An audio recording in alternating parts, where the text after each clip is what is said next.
Well, I thought it was pretty impressive what the boys are able to do here. You look at all the guys that are missing, and then you keep the opponent at 16 shots, and that includes the penalty at the end there with a few seconds left, or the guy takes their stick off, and they score because of that. I mean, before that, so they had one shot in the third period.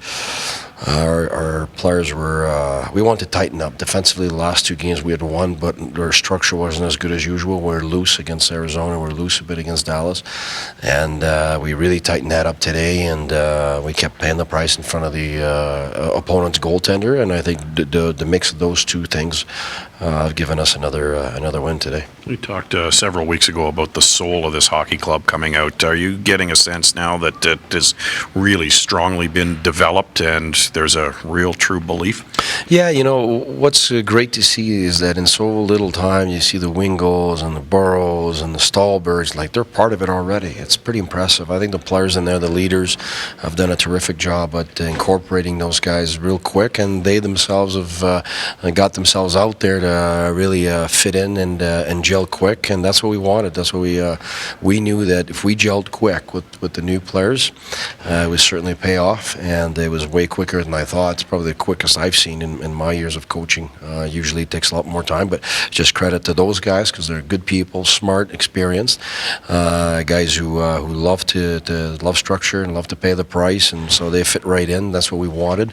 So real happy, and at the same time, it's also credit to the other players in the room that have really made them feel comfortable and welcome, and we got what we got right now.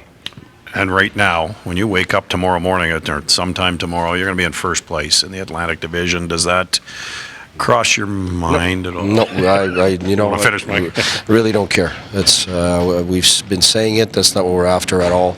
We're just after making the playoffs. Period. Wherever against whoever.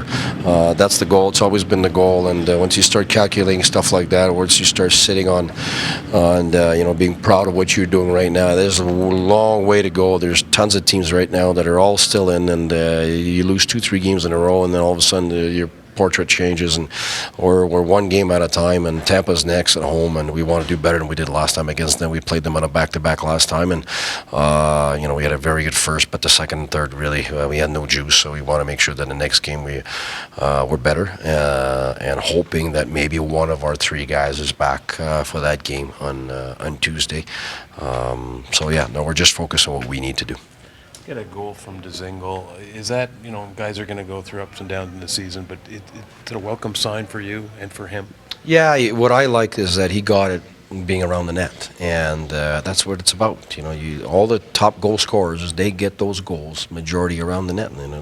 It's over 75% of goals are ugly goals. So when you go there, good things happen. And you look tonight, Burrows, Hoffman puts it there, and then the other time he puts the puck on net, and Kelly's there. Goalie didn't see it, and there Dzingel got the goal because he's going in there. So for us, I think we've slowly developed something we didn't have at the beginning. It was a hard offense inside those dots, forcing ourselves and paying the price in front of the opponent's goaltender, and we're just getting better at it. So it's credit to him, but credit, I think, to the entire team. We're really buying into hard offense.